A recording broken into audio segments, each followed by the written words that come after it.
Hello everyone, it's Gold Gear. Ratchet and Clank didn't become one of PlayStation's longest running game series for nothing.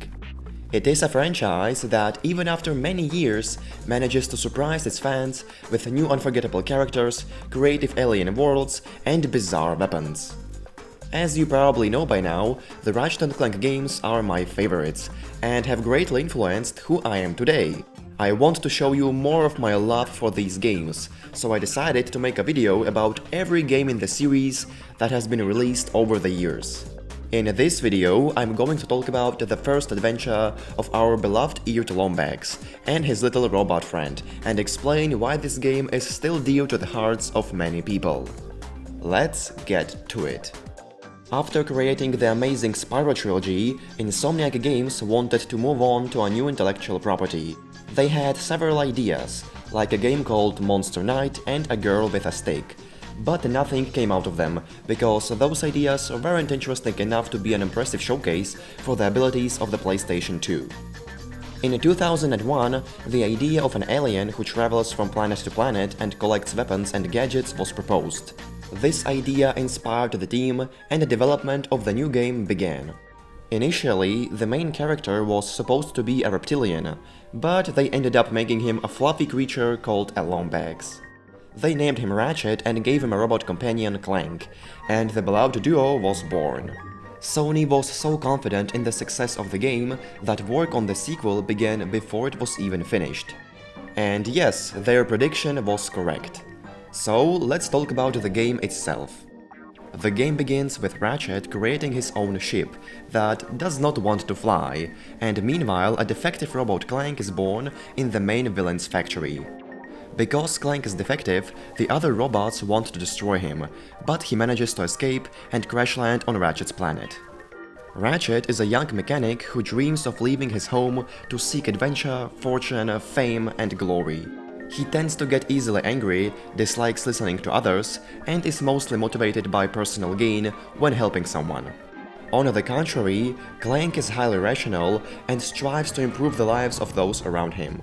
However, he is also pretty naive. Together, the two set out on an adventure to seek the help of Captain Quark to stop Chairman Drek, a businessman who wants to create a new world for his people by extracting pieces from other planets. So, I agree to take you to this wherever it is, and you get my ship started for me? That is what I'm proposing. The adventure our heroes will go on will be truly exciting. There are numerous planets out there, each with their own special environments and creatures, just waiting for you to discover. To get to different planets, you need to use a spaceship. New levels load while flying through space, which I think is a pretty genius idea. As you explore different planets, your mission will involve collecting bolts and gadgets. In addition, you will face a variety of enemies, but do not worry, you will have access to a unique and extraordinary arsenal to defeat them. You start the game with two weapons: the Omni Wrench, a useful tool for tightening bolts and beating up enemies, and the Bomb Glove, a short-range grenade launcher. As the game progresses, more weapons and gadgets become available. There are some basic weapons, like the blaster or the flamethrower, but there are also some pretty unique ones, like the Suck Cannon, a vacuum gun that sucks up smaller enemies and turns them into projectiles. I am sure it has other uses as well. Overall, this game has a lot of fun weapons, but I think almost every subsequent game has done a better job with its arsenal. The game also lacks strafing, which makes it tougher to hit enemies.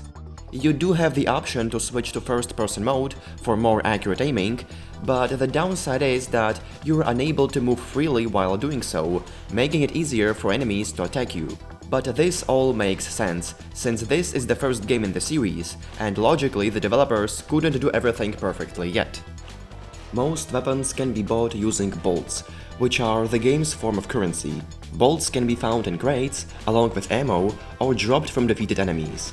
You probably won't be able to buy all the weapons on your first playthrough, because they are expensive, and bolts aren't as easy to obtain as in some later games in the series.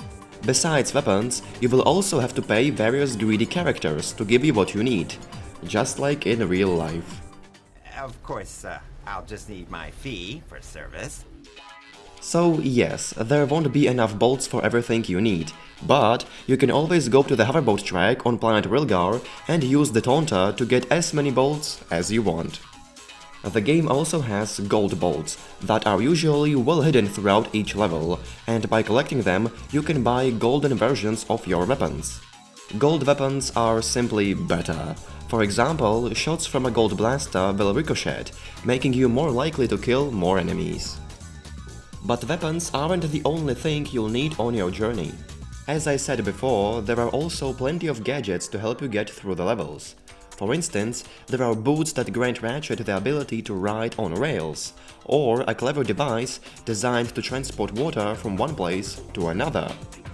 What I love about this game is that almost every planet has multiple paths that lead to a new character, gadget, or weapon.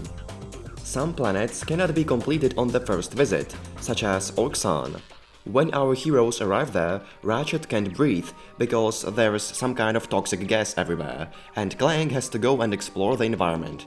But later, when you get the O2 mask, which allows Ratchet to breathe wherever he wants, you must go back and explore the level with him. So Ratchet is obviously fun to play as, but as I just mentioned, he is not the only playable character in the game. We also get to explore some parts of some planets with Clank, and it's a slightly less fun experience.